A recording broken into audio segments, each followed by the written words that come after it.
They stood in my kitchen like it was theirs.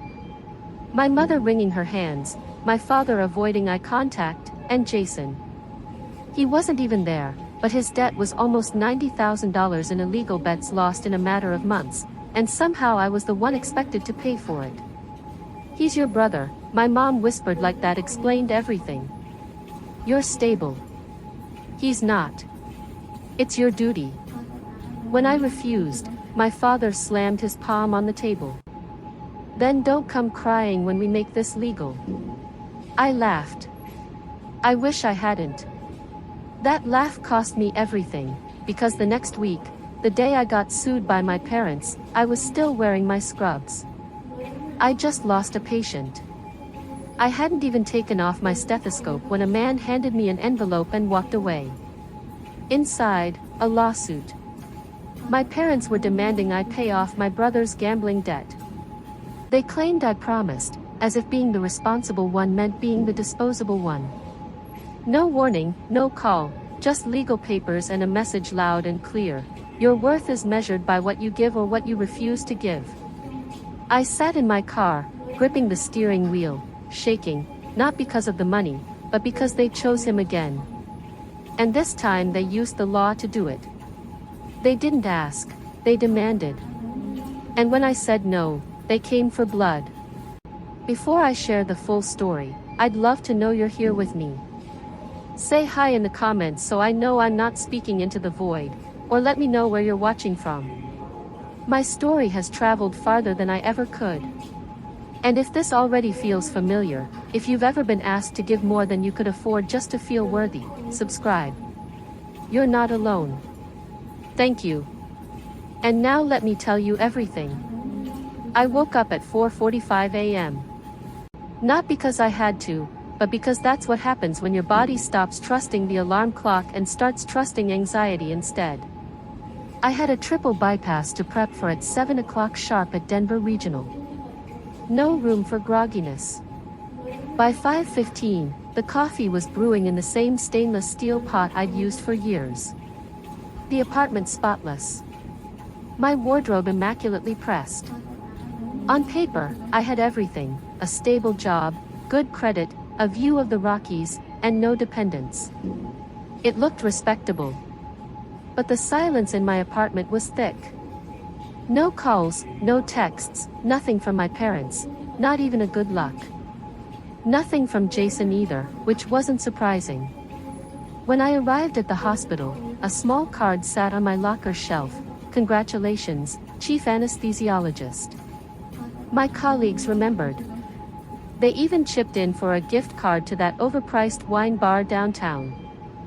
I smiled, tucked the envelope into my bag, and went straight to OPREP. I didn't cry, but I did ask myself, not for the first time, why couldn't that card have come from Mom and Dad? You learn early to fold those kinds of questions back into yourself, like a napkin over a wound. I'd been doing it for 30 years. Aurora, Colorado. 1990s, beige carpet, burnt orange drapes, and the constant smell of fried eggplant. My father, Beth Nam, used to sit at the dining table in his monogrammed slippers reading the Wall Street Journal, always muttering about building legacy. That legacy apparently rested entirely on Jason's shoulders. Jason, my older brother, could do no wrong. When he scraped by with C's, it was because he's too smart for school.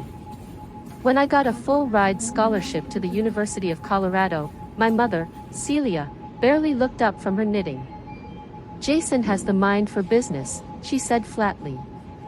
"You, sweetheart, just make sure not to brag. It's unladylike." My 17th birthday was the worst of the quiet humiliations. I was halfway through slicing the cake when Jason stumbled in, late and loud, talking about his latest bet on some basketball game gone wrong. My father pushed the cake aside to listen. My mother followed. I sat there, fork in hand, a candle still flickering beside me. The next month the police showed up. Jason had been caught gambling in an illegal den. My father pulled me aside, voice low and furious. "Handle it. Make it go away. You're the one who cares about appearances, aren't you? That was my role. Jason was the legacy. I was the glue. Back in the present, the promotion was official. I was to lead the anesthesiology team for the biggest cardiac case of the year. My credentials had stacked high enough to finally hit the ceiling. I texted the family group chat with a simple message: got promoted to chief. Big surgery next week. Wish me luck. Hours passed. Nothing. 6 hours later, Mom replied, not to me but with a photo of Jason sitting in a barber's chair. Look at your brother's new cut. Handsome, right? I stared at the screen until it blurred. Then I locked the phone and set it face down. I don't need them, I whispered to the silence. But part of me still believed that if I climbed high enough, worked hard enough, stayed quiet long enough, they'd finally look at me and say, "We see you. We're proud." Later that week, while reviewing some paperwork for a second apartment I planned to invest in, I noticed something odd. One of the credit reports flagged a denial. A $20,000 consumer loan in my name from a bank I'd never used, Salt Lake City. I called the number listed. The woman on the line was polite but firm. "I'm sorry, ma'am. I can't disclose further details without an in-person ID verification. It's for your protection." Protection, that word always sounds sinister when it's used like that. I didn't panic. Not yet. But something under my ribs coiled tighter. The surgery went well. The patient stabilized. The team was sharp. The rhythm precise. It should have been a triumphant day.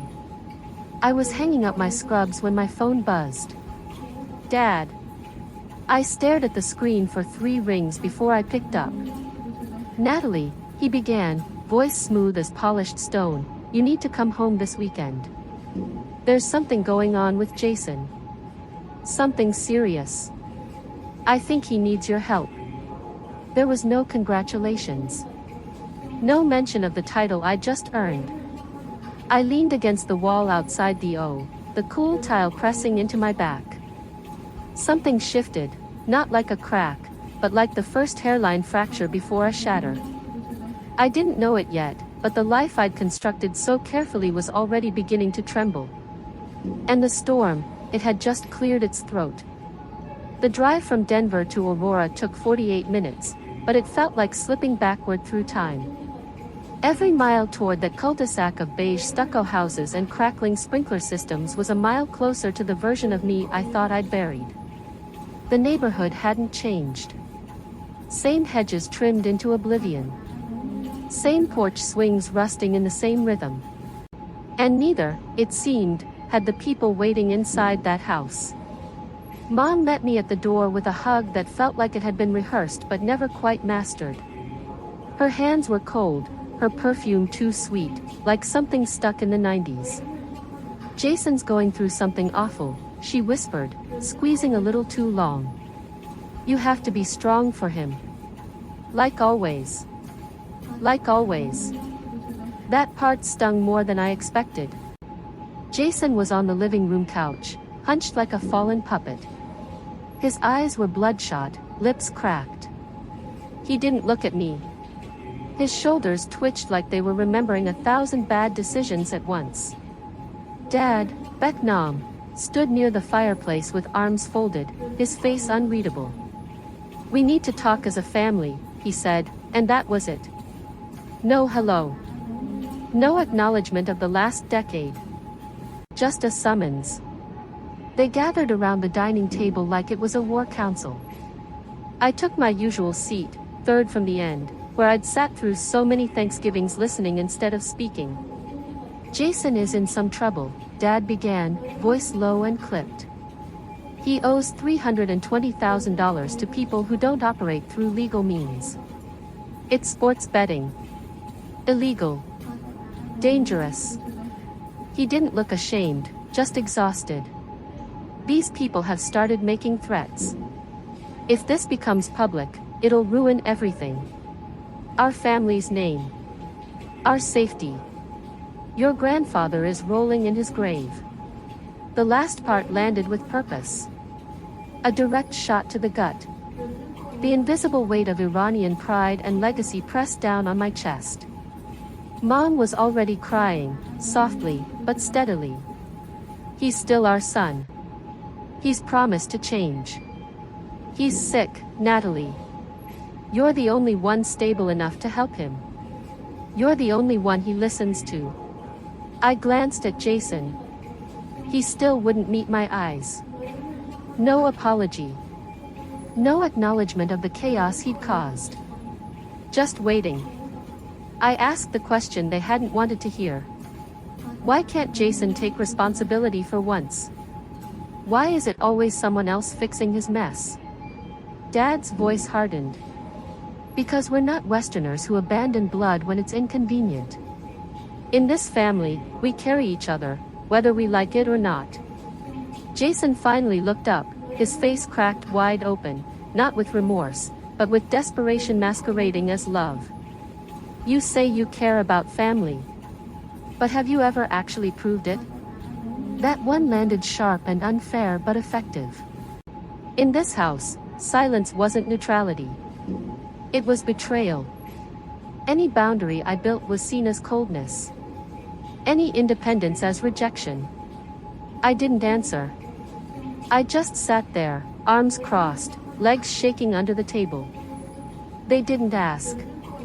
They never asked. They told. They assumed. They framed it as duty, honor, legacy. But what they really meant was debt. Emotional, financial, unpayable. Eventually, I stood. I didn't promise them anything. I wasn't ready to scream or cry or fight. I just needed air. Mom reached across the table and gripped my hand. Her eyes were frantic now, swollen. If you don't help, if you let this family fall apart, you're no longer one of us. My breath caught in my throat. For a second, I thought I might fold just like before. But I didn't. I pulled my hand away, slow and deliberate. Looked straight into both of their faces, their confusion, their denial, their carefully built world cracking. I'm not your ATM, I said. I'm a person. And then I walked out of that house. Not with freedom. Not yet. But with the first thread of it clenched in my fist. I barely slept the night I returned to Denver. Every time I closed my eyes, I saw my mother's trembling fingers wrapped around my wrist and my father's eyes, flat, unwavering, delivering an ultimatum in a tone as casual as discussing the weather. I kept turning that last sentence over in my head. If you don't help, you're no longer blood. I tried to convince myself it was heat of the moment dramatics, but something in his voice didn't waver. He meant it. I poured a cup of stale coffee the next morning and sat cross-legged on the floor with my laptop, a notepad, and a folder labeled Personal Financials. Something had been gnawing at me since the trip to Aurora. Something beyond just guilt and anger. That flagged credit issue wasn't a fluke. It was a thread. And when I started pulling, the whole damn sweater unraveled. 3 more loans. All in my name. All taken out through obscure regional banks, one in Utah, another in Idaho, and the last in Texas. Small banks, the kind that didn't report to major credit agencies right away, which explained why I hadn't seen them sooner. One was dated May 2021. I stared at the timestamp for a long time, my breath catching. That was the week I was recovering from knee surgery, immobile, heavily medicated, and absolutely not traveling or signing anything. The air felt thinner in the apartment. I pulled my medical records to confirm the date and added them to a new file, fraudulent accounts. Investigate. I didn't want to believe it, but denial wouldn't pay the interest on loans I never agreed to. That afternoon, I walked into a local branch of one of the listed banks. I was calm but firm. I asked for original loan documentation under my name. The teller, a woman younger than the coffee in my cup this morning, looked rattled but eventually handed me a digital file on a flash drive and printed a hard copy. The signature on the loan documents was mine in shape only, a clumsy replica. It looked like someone had traced it using a reference photo. Sharp in some parts, shaky in others. But to a system, it was just close enough to pass. "This isn't my signature," I said, laying my driver's license next to the form for comparison. The bank rep's eyes flickered. "It was submitted electronically," she offered, like that was an excuse instead of an indictment. I took photos of everything, saved the originals in 3 separate places: cloud, hard drive, and a locked thumb drive I kept in my freezer. I'd been raised in a household that worshipped secrecy. So when I learned to fight back, I made sure to become better at it than they ever imagined. That night, the phone rang. It was almost 11 p.m. My father's name lit up the screen. I answered without a word. "You've had time to think," he said, calm as ever. "This is bigger than Jason. It's about family legacy. If you don't transfer the funds within the next 7 days, we will have no choice but to pursue this through legal channels." Legal channels. My own father threatening to sue me over a gambling debt I didn't create and loans I didn't sign.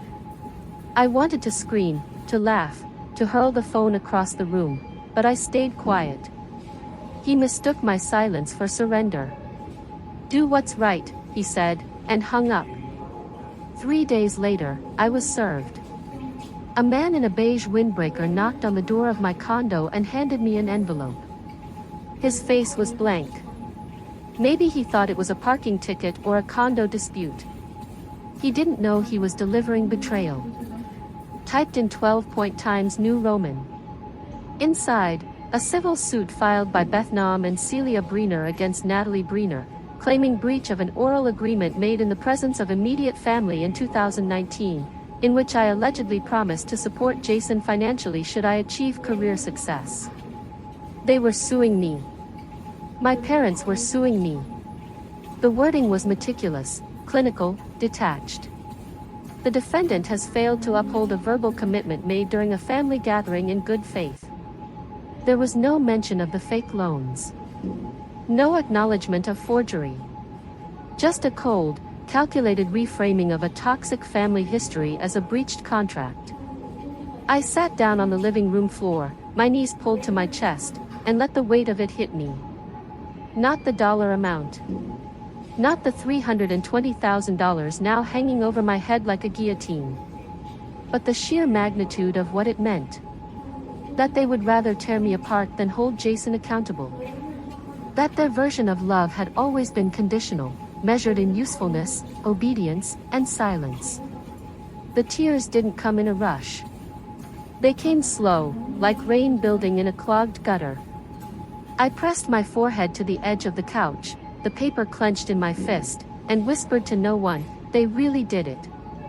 They actually did it." For years, I had believed that if I just stayed good enough, quiet enough, strong enough, someday they would meet me halfway. But that day wasn't coming. Not ever. And something in me, something quiet but powerful, started to shift. This was no longer just about Jason. This was war. Hiring Amelia Cortez was the first solid decision I made after the lawsuit dropped. She was sharp, relentless, and carried the kind of courtroom presence that made grown men sweat through their suits. She specialized in family financial litigation, the niche category for people like me who were betrayed not by strangers, but by blood.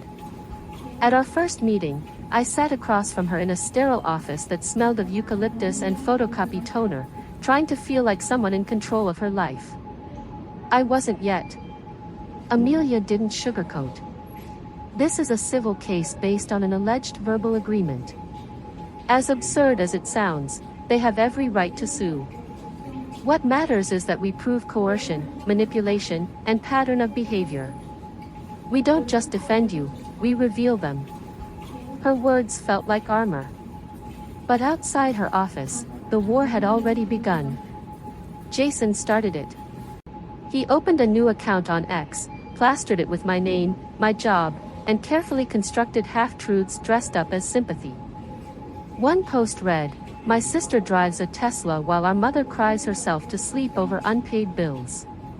Another, "All we ever asked was for her to be part of this family. Now she's a rich doctor who left us behind." The comments filled with outrage. People reposting, accusing, speculating. A local blogger picked it up and slapped on the headline, "Betrayal in the Suburbs, Top Doctor Abandons Her Family for Wealth and Fame." The piece ran with a filtered photo of me from the hospital's website, smiling in scrubs beneath a caption that read "Modern-day success story or cautionary tale?" My stomach flipped when I saw it. That face was mine, but that woman wasn't me. She was a character they had written. Cold. Heartless. Ambitious at any cost. Then it hit closer. A patient canceled their scheduled surgery. I found out through a nurse. She said she saw some things online. She's not comfortable proceeding right now. Another colleague started ignoring me in the break room. Whispers followed me down the halls. Even my supervisor called me in just for a chat. "It's protocol," she said, her hands folded on the desk. "But given the public attention, we'll need to conduct an internal review. Ethics committee wants transparency." It didn't matter that I'd never missed a shift, never botched a case, never let personal chaos bleed into my work. To them I was no longer just Natalie Breener, anesthesiologist. I was that Natalie, the one from the blog posts, the sister with a lawsuit and a family falling apart in full view. At home I sat alone most nights eating cereal for dinner because cooking anything real felt like effort I didn't have. I thought about shutting down, quitting, disappearing, starting over in some tiny town where no one knew me or Jason or the word lawsuit. But instead I made another call. Dr. Ellen Krauss. Therapist. Recommendation from Amelia. Session 1. I held it together for exactly 3 minutes. Then it broke. I work. I study. I save lives. I try to do everything right. And somehow I'm the villain in their story. How did that happen? Dr. Ellen didn't blink. Because you're the first person who said no. And in families like yours, silence is currency. You stopped paying. I stared at her. It was the first time someone didn't ask, "Are you sure it's really that bad?" She saw it, named it, and didn't flinch. But the world outside didn't offer that kind of clarity. Later that week I opened my locker at the hospital to find an unmarked envelope. No name, no return address. Inside a folded note typed in block letters, "They're right about you, hypocrite." No signature, just the sting of cowardice soaked in vitriol. I stood there holding the letter like it was made of glass. My hands trembled, but the tears that had been so easy before, on the floor of my living room, in Dr. Ellen's office, didn't come. Instead something hot started simmering deep in my chest. It wasn't sadness. It was fury. Clean, sharp, focused. I wasn't done. I was just getting started. Amelia called me at 6:37 a.m. Her voice clipped and tight, even for her. "I need you to check your email right now." I had just poured coffee, still in scrubs from my overnight rotation, hair pinned in the same loose knot from the night before. "What is it?" I asked. "Proof," she said. "We got it." I opened the file. She sent a PDF report from a cybersecurity firm she'd hired discreetly. There it was. The IP address used to apply for the loan under my name traced back to a private home Wi-Fi account registered to Jason Breener. The same house I used to do my algebra homework in. The same house where I learned to tie my shoes. My childhood kitchen table had become a command center for fraud. Then came the real punch. Metadata from one of the loan applications showed a timestamp that overlapped exactly with a Denver Nuggets game Jason had posted about on social media. He'd been home. Not only was the IP a match, but he was physically there. And as if the universe hadn't done enough gut-punching for the day, Amelia forwarded another document. This time a screenshot from a private email chain, leaked anonymously. Jason writing to our parents, "If she doesn't cave, we sue. Public pressure will work. Just stick to the story. Say it was a verbal agreement." There it was. Black and white. The collusion, the plan, the betrayal. I didn't cry. I didn't scream. I just sat there. Coffee gone cold. The hum of my refrigerator the only sound in the room. Stick to the story. That was all my family had ever done. Story over truth. Image over integrity. Silence over everything. But something shifted in me that morning. I messaged both my parents. "I want to meet. Just us. 1 hour. Neutral ground." We met at a corner cafe in downtown Aurora, the kind that sold overpriced matcha and curated playlists for existential crisis. My father arrived first, posture stiff, face unreadable. My mother followed minutes later, wrapped in one of her old shawls like it was armor. "I know Jason forged my signature," I said before either of them could ask about the weather or pretend this was a casual brunch. "I know it came from your house. I know you knew." Benham didn't blink. "Jason's drowning. He made mistakes. But you, Natalie, you're strong. And the strong must carry the weak. That's what family is." I felt something inside me finally split. "No," I said, standing up. "What you're describing isn't family. It's abuse painted with tradition. And I won't carry this anymore. I'm not your mule. I'm not your fix. I'm done being strong for people who weaponize my strength." My mother reached for my hand, her eyes glistening. "Don't do this. You don't mean that." I pulled my hand back gently. "I do. And I've meant it for years. I just never said it out loud." Later that afternoon I got an unexpected message in my work inbox. N. Santos, investigative reporter with the Denver Tribune. "Hi Natalie, I've been following your case. An anonymous source contacted us claiming ties between your brother and a larger illegal gambling network under federal scrutiny. I'd like to meet. If you're ready to speak, we're ready to listen." I stared at her email. My heart raced. This wasn't just about me anymore. This was bigger. But was I ready to peel the curtain back publicly? To become a whistleblower in my own family? That night I stood in front of my laptop, watching the blinking cursor in the folder titled Jason Loan Forgery. I hovered over the email reply for nearly an hour. Then I clicked reply. I'm ready to talk. I have documents. And I'm done being silent. Because this wasn't just about proving them wrong anymore. It was about reclaiming every part of me they'd buried under shame, guilt, and silence.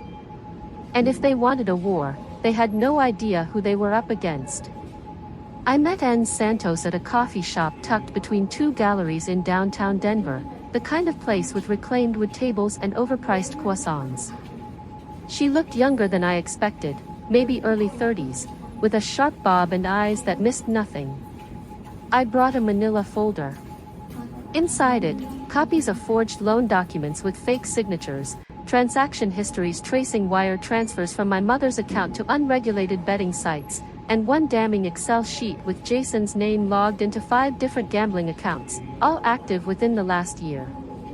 She flipped through each page in silence, her brow arching higher with every turn. When she was done, she looked at me and said simply, "You realize this story is going to explode, right?" I nodded. Let it. 2 days later the article dropped. Front page on the Denver Tribune digital edition, anesthesiologist sued by family over money. But is there more behind the lawsuit? Subheader, exclusive, inside the gambling network tied to Jason Breener, brother of medical star Natalie Breener. It was everything I had feared and everything I had hoped for. At first the public reaction was swift and brutal, toward Jason. Screenshots of his social media meltdown circulated like wildfire. His employer issued a formal statement: Jason Breener is no longer affiliated with our firm as of this morning. Former classmates reached out. Some apologized. Some just said, "Wow, we didn't know." But the backlash didn't stop with Jason. Within 48 hours my parents held an impromptu press conference on their lawn, standing in front of a row of sunflowers my mother had planted back in 2002. Celia sobbed for the cameras. Benham stood grim-faced beside her. "We've tried to hold this family together," she said between sniffles. "Natalie is our daughter and we love her, but she's letting her anger destroy us." Some news outlets softened. Comments on the article turned mixed. "She's fighting fire with fire. Seems like Natalie just wanted payback." Was airing family secrets really necessary? I tried not to read them, but they bled into my periphery anyway. That's when the message came. A simple text from my mother: "Can we meet just the two of us? I miss you." For one long minute I stared at the blinking cursor on my reply box. I had no intention of trusting her. But I was done playing defense. We met at a public park near a duck pond we used to visit when I was little. I kept a digital recorder in my coat pocket. My mother wore pearl earrings. Her mascara was already smudged. She went in for a hug. I let her. "I know everything feels out of control," she said softly. "But if you drop the countersuit, I can talk to reporters. Tell them to stop. It'll all go away. We just need to stop this madness." I said nothing. She looked away, wiping at her eyes. Then, almost as an afterthought, she said, "You don't think I'd fake an illness if I had to, do you? Just to win back sympathy." That was the moment I knew this wasn't a reunion. It was bait. A trap with soft lighting and motherly tears. I never replied to her messages after that. Instead, I forwarded the audio recording to Amelia. When she called me, her voice was steadier than ever. "That clip changes everything," she said. "This gives us leverage. You've just taken away their last weapon." That night I opened my journal and wrote a single line: "I used to think I was strong because I kept my mouth shut. But real strength?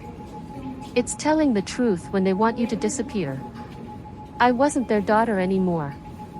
Not the daughter they thought they could guilt, shame, or silence. That girl was gone. What remained was someone sharper. Someone free. And this war? It had only just begun. The apartment felt still when I got home. Too still. At first I thought maybe I'd just left the windows shut tight, but something was off. It wasn't until I reached for my laptop on the kitchen counter that the panic started to crawl up my spine. It was gone. I checked every room. My desk. The bedroom. Nothing. Then I saw it. The back door, slightly ajar. And I knew. Jason had been here. He must have known I was out. Probably tracked me through social media. I'd posted a photo earlier that day from a policy meeting. That bastard had waited for me to be gone. Amelia told me to stay calm, but there was a tremor in her voice too. What was on that laptop? Everything. My therapy notes. Audio entries. Drafts of letters I'd never sent. My journal, the one I only started writing after Dr. Ellen encouraged me to document the unraveling of it all. Some of those entries were from my darkest hours. Moments I'd thought about vanishing. Moments I had written in black and white: "I feel like a burden to the world." 2 days later a gossip blog published a story titled, "Troubled Doctor or Calculated Liar?" Natalie Breener's disturbing private writings leak. The article quoted out of context lines from my therapy records. Phrases like violent thoughts, paranoid fantasies, desire to disappear. They spun it as if I were unstable, dangerous, a walking liability in a white coat. Jason didn't just want to ruin me. He wanted to discredit my very sanity. The hospital board didn't ignore it. I got an email requesting an emergency ethics hearing. They used phrases like temporary suspension pending evaluation and patient trust concerns. I didn't argue. I didn't beg. I just nodded and walked out the front entrance of the hospital I'd served for 11 years. I stayed inside for days. I turned off my phone. Deleted my accounts. The world felt like too much. Like every noise outside was a threat. I barely ate. I didn't shower. I just sat on the floor of my apartment and stared at the walls. That's when Dr. Ellen sent me the letter. It came in a pale lavender envelope. Inside, her handwriting looked soft and steady. Being hurt doesn't make you weak. It means you cared. Forgiving yourself is an act of rebellion in a world that punishes vulnerability. I read it over and over. Then I whispered, to the air, to the shadows around me, I'm not broken. I'm not bad. I'm just hurt. It didn't fix everything. But it gave me breath enough to pick up the phone. I called Amelia. I'm still in, I said. When court opens again, we go all the way. And I won't apologize for telling the truth. Courtrooms are colder than you expect, not in temperature but in spirit. They drain warmth out of your bones like grief in tile and wood and fluorescent light. Reporters filled the benches. Cameras weren't allowed inside, but their presence echoed in the rustling of notepads and the aggressive clicks of phone cameras outside. Jason sat next to my parents looking like a scolded child in a suit 2 sizes too big. Celia clutched a tissue in one hand. Benham kept his arms folded. Their lawyer opened with smug simplicity. My clients maintained that Ms. Natalie Breener verbally agreed in 2019 to support her brother Jason financially should she succeed in her career. They are merely asking her to uphold that commitment. Then my mother took the stand. Her voice cracked just enough to sound sincere. I don't understand why she's doing this, she whispered, eyes watering. I just want my family together. Why would Natalie betray us like this? The courtroom tilted with pity until Amelia stood up. She walked forward slowly, like a blade unshathing. First she held up 2 documents, loan agreements with Jason's forged e-signatures. Then she presented samples of my actual handwriting. The discrepancies were obvious. Next came the audio, that conversation in the park where Celia had tried to bait me. The room stilled as the recording played. You don't think I could fake an illness to win public sympathy? A soft gasp. The judge asked for silence. And then Amelia dropped the final hammer, a printed email addressed from Jason to one of his betting associates. Handling the little. Got my lawyer buddy fabricating backup. She won't know what hit her. Jason bolted up. That's fake. I didn't write that. Mr. Breener, the judge warned. Sit down or leave the court. He sat. And then it was my turn. I walked to the witness stand with every ounce of weight I'd carried for years. I didn't cry. I didn't raise my voice. I looked directly at the jury. I spent most of my life trying to earn the love of people who used it like a leash. I gave them money, support, silence, hoping that one day it would be enough, that I would be enough. But love that requires your silence isn't love, it's control. And when they weaponized that love against me, I finally learned the most powerful word, no. I stepped down to a silence that felt like reverence. An hour later the judge delivered the verdict. There is no credible evidence that Ms. Breener agreed to repay any family debt. However, there is substantial documentation of fraudulent activity and manipulation. A separate investigation into identity theft and financial coercion will proceed. I didn't celebrate. I didn't smile. I just exhaled. The kind of breath that doesn't just leave your lungs but releases years from your chest. And with that I walked out of the courtroom not triumphant, but free. 1 week after the verdict, Amelia and I sat in a glass-walled conference room on the top floor of her office building. The city spread beneath us like a chessboard, but I wasn't thinking about strategy anymore, just peace. She laid out the next steps, prosecutorial options, possible criminal charges, sentencing ranges. With the forgeries, the identity fraud, and the leaked emails, she said calmly, Jason could face up to 3 years. Your parents might get lesser charges, but it's still serious. I stared out the window, absently spinning the wedding ring I hadn't worn in years. It had become a nervous habit, even though the marriage was long gone.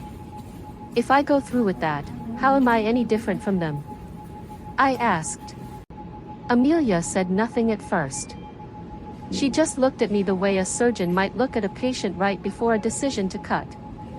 The next day I drafted a letter to the court and declined to pursue criminal prosecution. I believe justice has already been served in the form of truth, I wrote. I no longer need revenge to be free. The press picked up on it, of course. The headlines ranged from reverent to skeptical, but one quote got repeated more than once: forgiveness isn't about them deserving it. It's about me deserving peace. Then something I didn't expect arrived. A letter, handwritten, from Jason. The handwriting was rushed but familiar. Years of birthday cards and fridge notes from before the fracture. He didn't offer a clean apology. Instead he wrote, I don't know when I became this version of myself, but I know I lost the only person who saved me more than once. The last line lingered, if you haven't burned this letter yet, maybe you still believe you're worthy of being loved back. I folded it. I didn't reply, but I didn't throw it away either. Instead, I turned my attention to something that felt like healing. I donated the entire court-awarded settlement, nearly $200,000, to an organization that supports survivors of familial financial abuse. I didn't use my real name. The donation was simply labeled, from someone who understands. That night I sat on the rooftop of my building in Denver, a warm mug of coffee in hand. Miles Davis humming softly behind the window glass. I opened my journal and wrote, I don't need to forgive to be at peace. I just need to stop letting them narrate my story. When I returned to the hospital, the building felt the same, cold, busy, full of clipped voices and ringing pages. But I wasn't the same woman who had walked out a month earlier. I didn't go back to the OR. I'd requested a new role, mentoring medical residents. Not because I couldn't cut anymore, but because I finally wanted to build, not fix. That's how I met Priya. She was a second-year resident, brilliant, compassionate, and barely holding it together. I found her crying in the stairwell one afternoon. Her brother had drained her bank account again. Her parents insisted she cover his rehab costs because he's fragile and she's strong. The old story, different characters. During a peer support session, someone asked if I'd ever faced a personal crisis while practicing. I hesitated, but then I stood up and I told them all of it, briefly, clearly, without shame. I once thought that if I worked hard enough, sacrificed enough, I could earn love, that if I saved everyone else, I'd be saved too. But sometimes you have to rescue yourself. No one moved. Someone wiped a tear. Priya looked at me like I'd handed her a rope in the dark. A year later I was invited to speak at a national conference on familial financial coercion. My keynote address was titled, They Love You When You Pay the Bills. I ended with this. I'm not telling my story so you'll hate your family.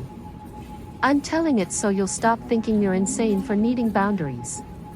If you've ever felt guilty for saying no, if you've ever been told love means sacrifice, but only from your side, please know, you're not crazy. You're not alone. The clip spread across X. A few people called me bitter. But most called me brave. Then another letter arrived. Not from Jason. This time it was an email from my mother's attorney. A request. Mrs. Celia Breener would like to meet and reconcile privately. I read it twice. I didn't reply. I didn't delete it either. I saved it under a folder named Things I Don't Need to Fix Anymore. And now I'm here. On a quiet beach in Oregon. The sunset painting my skin in gold. The air salted and calm. Beside me is a blank notebook. I open it. On the first line I write, Chapter 1. When they said I owed them my life, I almost believed them. I pause. Then I smile. And I keep writing. Sometimes the hardest battles are the ones we fight in silence, between who we are and who we were told to be. But healing doesn't always come with justice. Sometimes it comes when we choose ourselves, even when no one else does. If this story touched you, I'd love to hear your thoughts. Drop a comment below. Subscribe for more stories like this. And thank you, truly, for listening all the way.